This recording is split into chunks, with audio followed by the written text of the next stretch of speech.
Joe Healy from D1Baseball.com, also a part of, the founder of SEC Extra, which has done phenomenal with all the SEC baseball fans. So if you haven't subscribed, go and subscribe. That's the best SEC baseball content out there. Joe is headed to Hoover, along with, I think, Mark Etheridge will be over there as well. So they'll have a tandem duo down there in Hoover. So join them for the fun down there. I'll be down there. So looking forward to it. Joe, appreciate you taking the time. I want to start with Vanderbilt. They took 2 out of 3 from Arkansas over the weekend without both Carter Holton and Hunter Owen. What did that tell you about this group? Because things were going downhill pretty quickly the past couple weeks. Yeah, there was kind of a feeling. I perceived there to be a feeling anyway that there was a little bit of, as Vanderbilt looked like they might be fading, especially with the injuries piling up. Collectively, there was a feeling of like, aha, we knew you weren't for real. Like, because early in the season there was so much doubt about Vanderbilt, and then the offense got off to such a slow start in non-conference, and we kind of shoveled, as Mike Rooney has said on our podcast at D1 Baseball a number of times, we shoveled dirt on them and walked away and kind of just let it go. And then lo and behold, they figure some things out. And so I say all that to say, it kind of looked like maybe we were trending that way. And okay, you've had a nice year, but you really weren't, one of the upper crust teams in the SEC. And then to fight back the way they did is incredibly impressive. It's frankly something that Arkansas normally does. Like, that's very much a signature Arkansas thing, to not really impress, to get behind, to kind of look dead in the water and then just come alive. And the big picture with Vanderbilt, I think it shows something that I had heard going into the season that I think has been validated, which is that, look, this is not, especially on the offensive side, this is not the most talented Vanderbilt team that we've ever seen, right? There's no JJ Bleday in this lineup. There's no Austin Martin in this lineup, but it's more of a blue collar group. It's more of a stereotypical Tim Corbin type of Vanderbilt lineup. So sure, there might not be star power, although, RJ Schreck's had a nice year, and, we can Enrique Bradfield, of course, is a star, but I think you know what I mean, that it's just it's a less talented group, but it's a group that's probably going to do a better job of maximizing what it has. And I think we saw that with what they did over the weekend, where it was a team that didn't quit. They fought back, and it wasn't always pretty, but they got it done. It's amazing in baseball how quick the momentum can turn. And it felt like, sometimes it feels like it can't possibly ever turn for a team. And it was almost like that's what this Vanderbilt team was in. They were in as bad of a rut as I think I've ever seen a Vanderbilt team get into. And obviously a lot of fans were, saying this is the collapse of the program, but all of a sudden they get a win over Arkansas. The Bats seemingly have woken up a little bit. RJ Schreck is still the only player hitting above 300, though. So I want to kind of get into that. In today's era of college baseball, do you see Vandy's lack of, ridiculous power? I mean, we see teams with 5, 6, 7 guys hitting over 300, multiple guys hitting over, 10 home runs.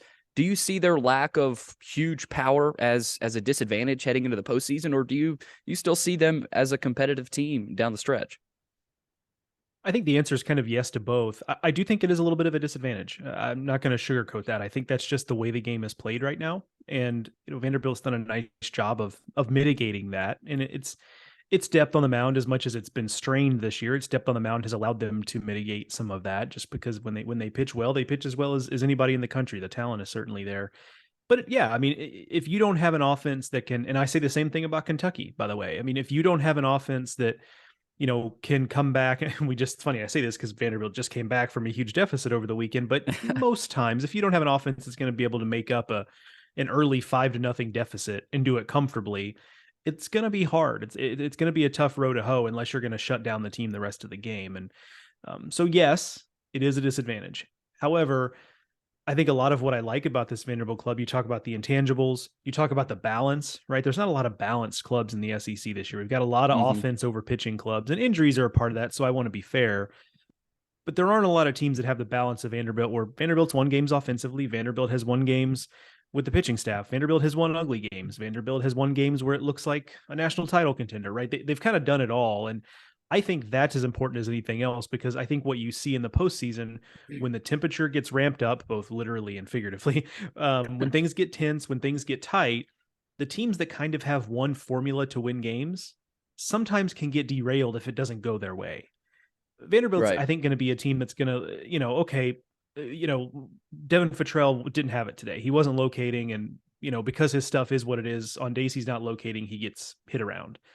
Okay, no big deal. Like we'll figure something else out. A lot of other teams, aren't quite so good at being able to do that kind of thing. So to go back to your question, I think the answer is yes to both. It is a disadvantage, but I don't think it's a disadvantage that they can't overcome. On Sunday, Tim Corbin said Carter Holton, quote, won't be back anytime soon, and that Hunter Owen could pitch in Hoover. So obviously we're heading into Hoover. Yes, it doesn't necessarily matter for Vanderbilt, but I think as a Vanderbilt pitching staff, you might want to maybe throw Owen out there, throw a few more guys out there to see what they have. So I ask you this, Joe, can Vandy get to Omaha without Carter Holton? Do you see that as a hill that they can't climb, or do you think this team potentially even without Carter could find a way?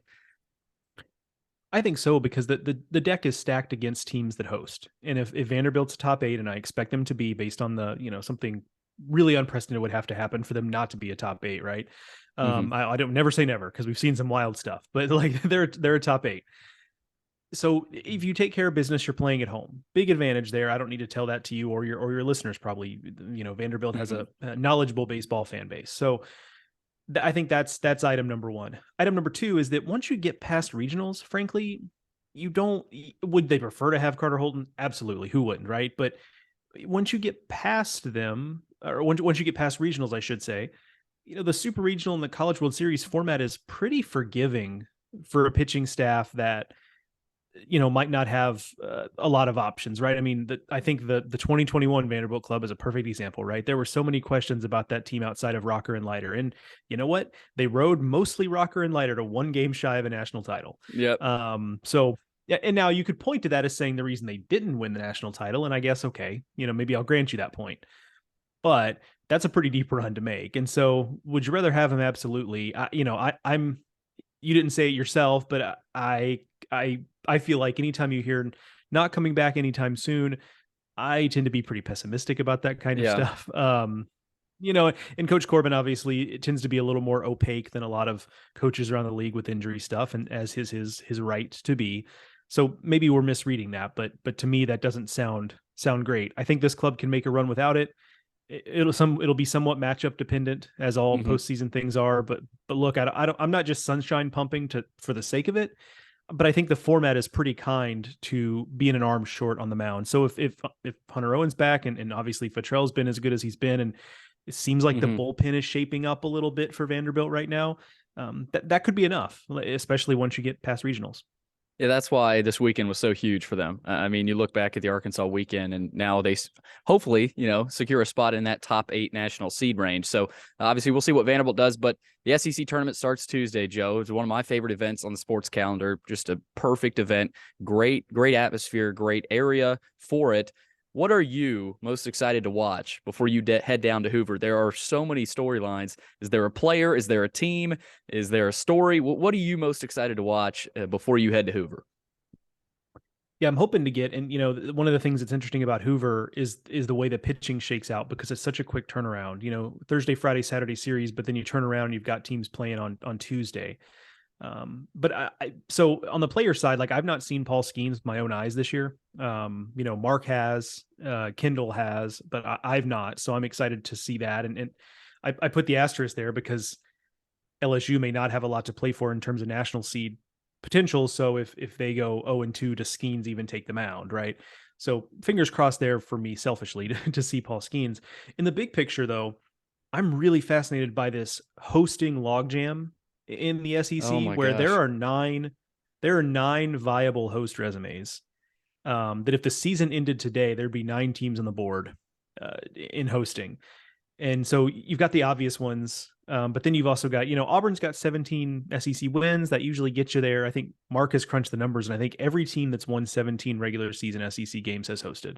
So you feel pretty good about that. But then you've got, 3 teams with 16 wins, or maybe is it Alabama, Kentucky, Tennessee, South Carolina, 4 teams with 16 regular season wins. And they all have pluses and minuses. It's like the eating its own tail. Basically, you can go round and round and round on which resume you prefer. So what that tells me is 2 things. One, Hoover's going to be really important for those 4 teams. And then secondarily, we're going to see something historic in the field of 64 from an SEC perspective. Now, they're not going to get more than 10 bids. The math isn't there for that. The record for number of hosts is 7, 2016. Could there be 8? I think that's on the board. Now, I don't think we'd see more than that because on some level, the committee's just probably not going to allow for that. But Mm-hmm.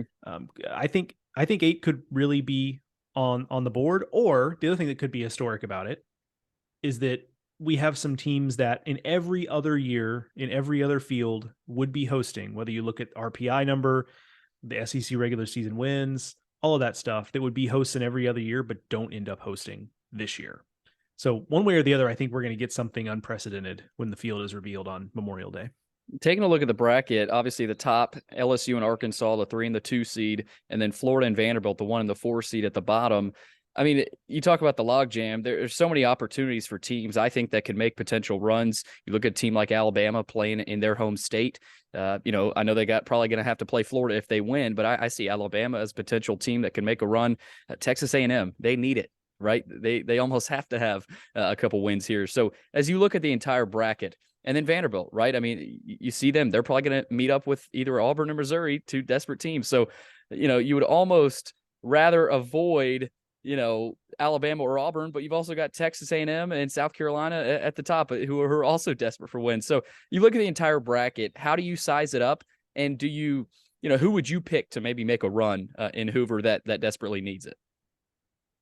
I think you nailed it at the beginning with that 8-9 game, Kentucky and Alabama. I think both teams, Kentucky's probably, to me, Joe's opinion, the most compelling 16-win resume. RPI's 2, number 1 strength of schedule in the country. Number 9 non-conference strength of schedule, which is by far the best in the SEC.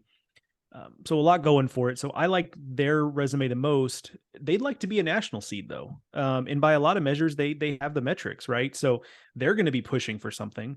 That's a team that's really motivated. Alabama, obviously motivated. They're trying to get into the host discussion, and furthermore, I think because of everything that's gone on with Alabama this season, I think that's just a team that's kind of like, you know what, let's just play free and Riding loose the and wave, like yeah. exactly. And those teams are extremely dangerous. And so I think that 8-9 is really, really fascinating. And the winner of that goes up against Florida, and Florida's not really playing for much. And furthermore, I coming back on Wednesday, a lot of innings on Sproat and Waldrop and Mm-hmm. Caglione this year. You might see a midweek guy against Florida. I don't know how much they would really push. So the winner of that 8-9 game, look, Florida's a tough customer. Their offense is incredible. So like, I'm not suggesting by any stretch of the Mm-hmm. imagination that that's an easy path, but with Florida being built the way they are, avoiding some of those top arms, and maybe they throw Sproat, I don't know, on Wednesday, but if they don't, you've got a chance to beat Florida because they do have some questions on the mound beyond those guys. So to me, that's where my eyes go first because there's a lot at Yeah. stake in that 8-9 game. And then I think Florida's in a situation where they could kind of Cadillac it through the tournament a little bit.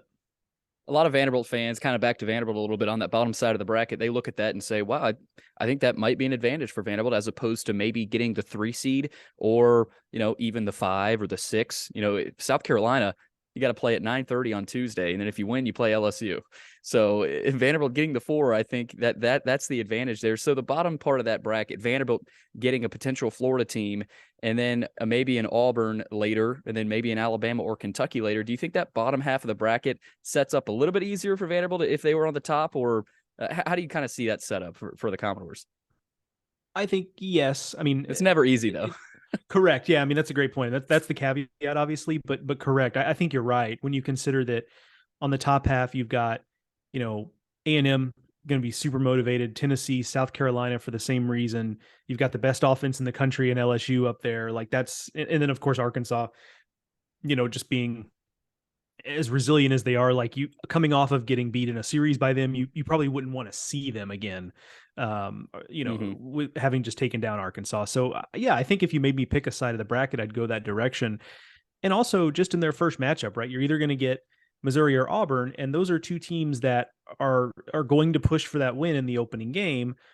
And those are 2 teams with questions on the mound.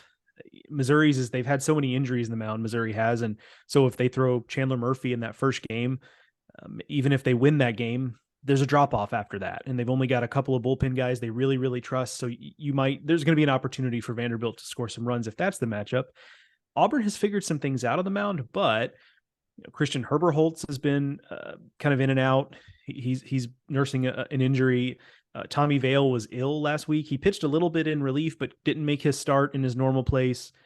So maybe they're a little bit banged up on the mound, and they're not deep to begin with on the mound. So yeah, I mean, if you're Vanderbilt, you're feeling like, hey, okay, we can, we're going to get a matchup that we at least feel is manageable. We're not going to have to do anything heroic to win that game, and then from there, you're for Vanderbilt, I think at that point you kind of feel good about your week, almost regardless of what happens. You got the national seed, you didn't go 0-2. There's just certain things you kind of want to avoid, and getting off to that start against Auburn or Missouri would allow Vanderbilt to take those most negative scenarios off the table.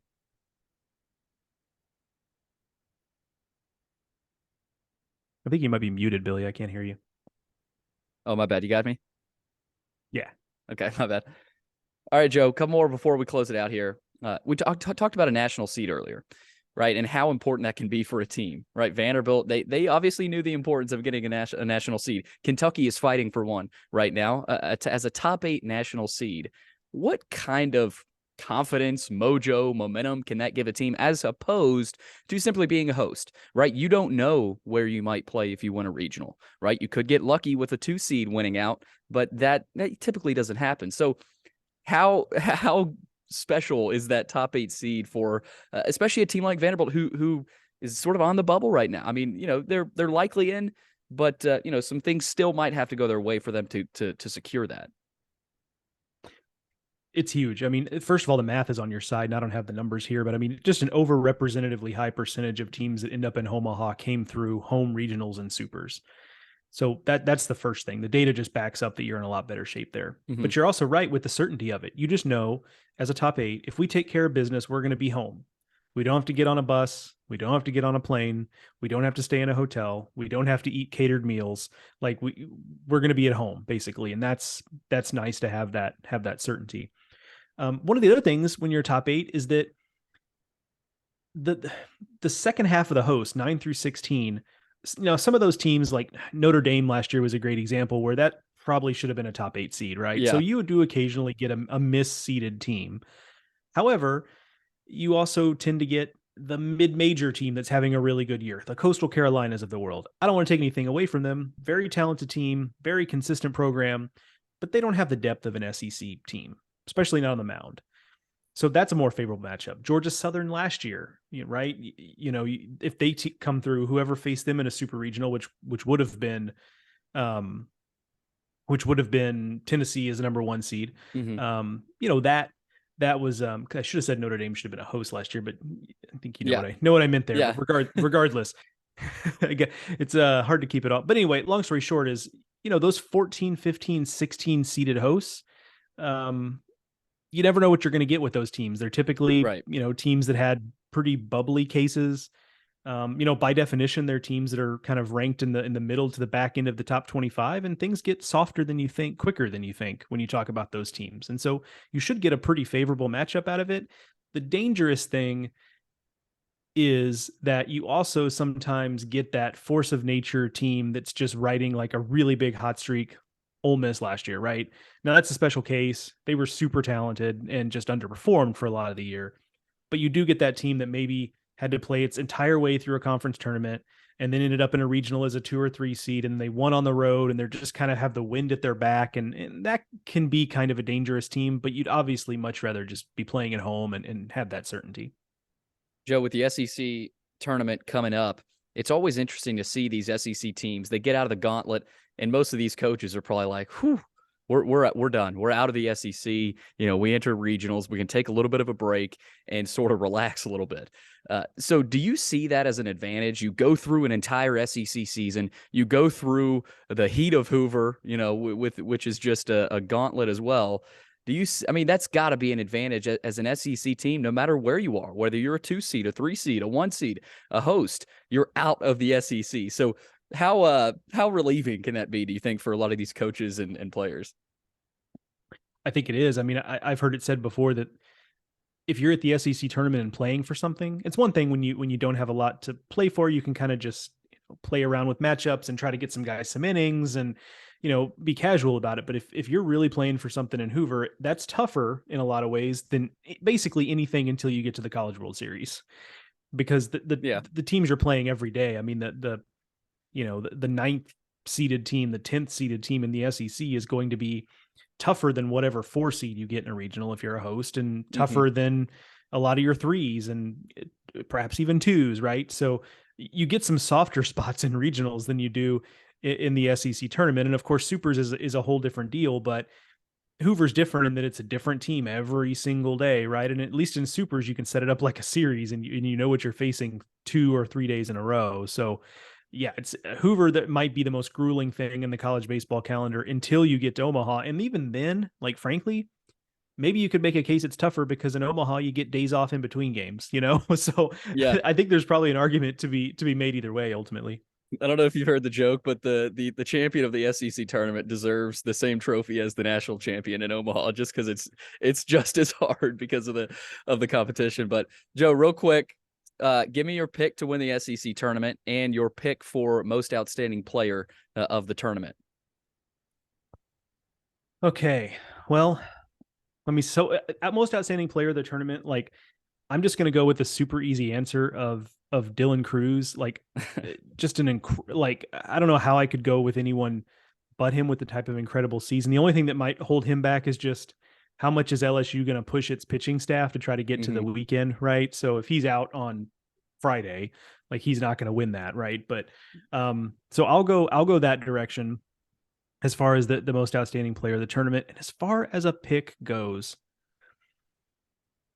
uh give me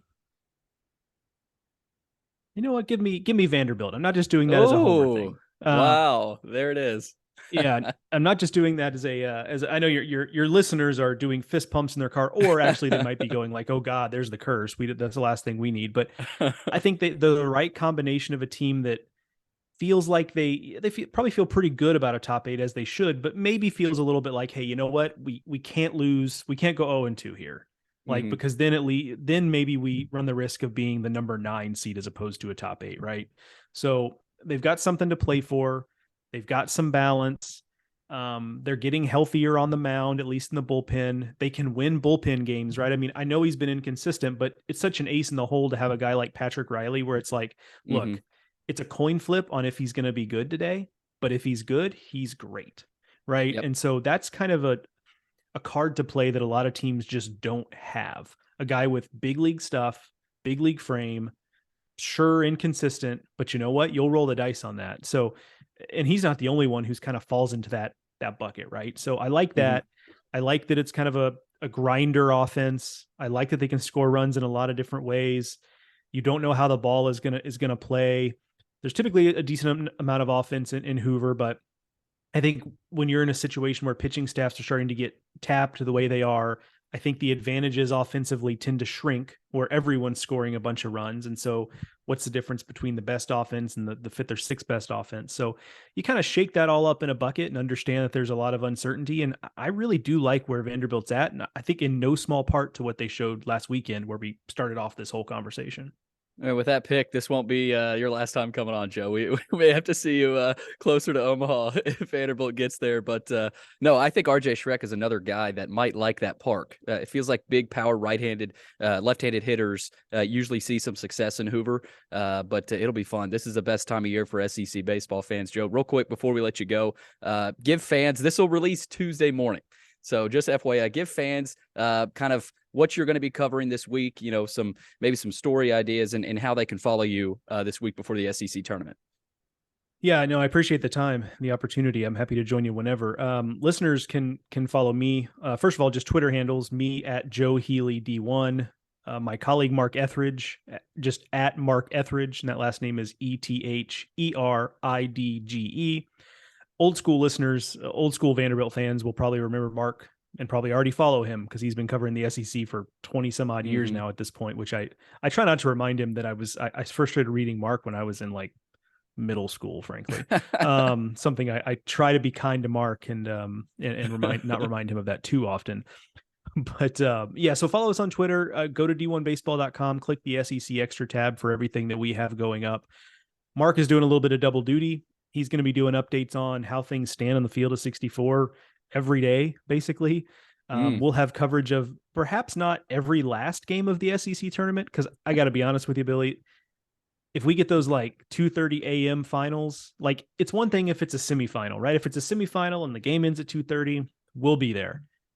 If it's the first day of the tournament and the game is going until 2:30, we'll see y'all tomorrow.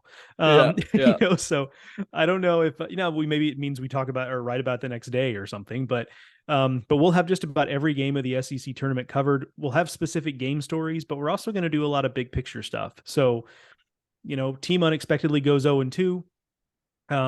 Just to balance it out, since I picked Vanderbilt to win, let's say Vanderbilt goes 0-2. We'll have a piece on like, okay, what does this mean? Like, are they in trouble as a top 8? Because a lot of that's also based on what everyone else has done, right? Is West Virginia making a run to the Big 12 tournament? Could they sneak back into being a top 8? And does that push Vanderbilt out?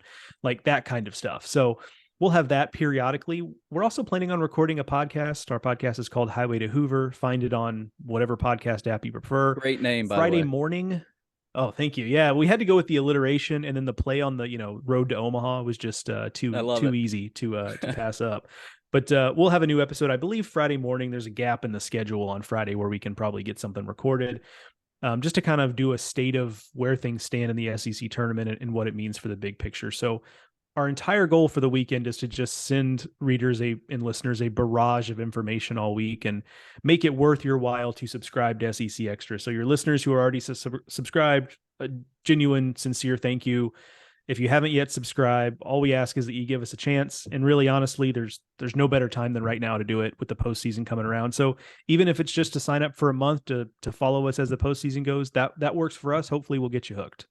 Yeah, every game, if you had something on every game, that would be 17 games. I think you knew that already, but that's a lot of games. Yeah, so. it's just, I told Mark, I was like, look, I mean, we're both coming. Normally, God bless him. Normally Kendall's there by himself, so we changed it up a little bit this year with Mark and I going, and we're going to do some load management. We're definitely going to be taking some games off. One person gets to go to bed at a decent time every night, and then that same person doesn't have to then get up to be there for the 9:30 game the next morning. So we're going to try to take it easy on each other.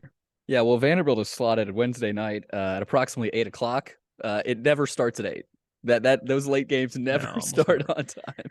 So hopefully there's. I tell you no what, delay. though, the action rules have helped. If there's going to be a year, like knock on wood, and I won't knock too loudly so your listeners don't hear it, but the weather looks pretty good in Hoover this week. It does. Like fingers crossed, knock on wood, and then between that and the action rules, this might be the year that we get some stuff on time. Now that I say that, we're going to have something apocalyptic happen, but this year, above all years, might be the year that things mostly stay on time, and that'd be great.